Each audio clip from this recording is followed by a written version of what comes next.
We have covered the work of Hermann Esswein in episode 295. Today we will cover his 1908 Flimperpimper, The Great Money Ship, a prehistoric modern cultural grotesque. Now the novel formally takes place on the continent of Atlantis in the dim past, but it's not apparent at all from the text, which is written like the story is set in Europe in the 16th or 17th century. Given the characters' names, culture, and occasional quotes in French, we see the titular Flimperpimper, a massive ship returning home after 10 years from what is basically the Americas a la the conquistadors laden with gold and diamonds. However, in order to take as much gold as possible on board, Captain Nerval had taken almost no provisions, so his crew are slowly dying of hunger surrounded by unimaginable riches. They had already made soup from the sails, and we see one sailor talking about his favourite type of steak in a delirium, and a fellow demanding he sell it to him and then murdering him when he wouldn't sell the fictitious chunk of meat, before the dead man is then cooked and devoured by his fellow sailors. Finally, the ship arrives in the harbour of their homeland of Curriculum, but then the ship is boarded by his old enemy Count Pimaulio, who has since become the Chancellor of Curriculum for the new king Ganglion IV. Pimaulio tells Nerval the entire ship is infected with the plague by virtue of a piece of paper he bribed a doctor to write,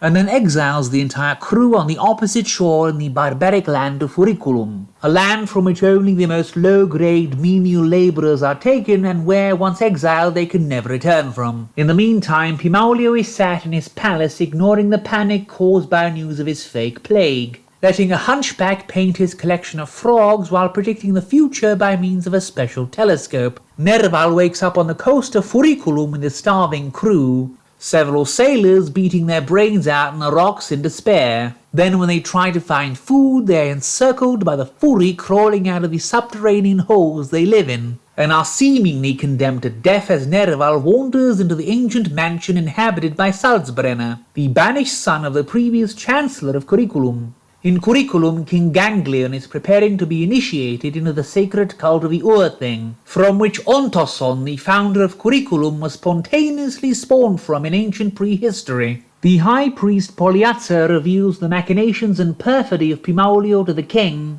but then he gets drunk on church wine and cannot explain himself when Ganglion unveils the box containing the Ur-Thing and finds it empty. Pimaulio uses the king's anger at being lied to by the priest to get closer to the king and dislodge Poliazza and its priesthood from all influence. He discusses the idea of forcing the Curriculanians to work and to liberate the Furiculanians from their barbarity and segregation. However, he doesn't know that Salzbrenner had gathered the wealth Nerval's crew stole from the Flimperpimper to civilize Curriculum. Well, to civilize Curriculum among a host of tedious debate which are meant to be satire, but whose only result is the establishment of a smoked herring cult in Curriculum. At the same time, they pay the desert people to help them fit out an army, and just as Pimauli is about to send for Salzbrenner to liberate the Fury, they liberate themselves by invading Curriculum, the tone suddenly becoming serious and melancholy for the rest of the book, after being impotently satirical of European Moors for over 150 pages. Pimaulio leads the resistance fitted out in an armour made from a crocodile before he gets shot to death and given a burial at sea by Salzbrenner,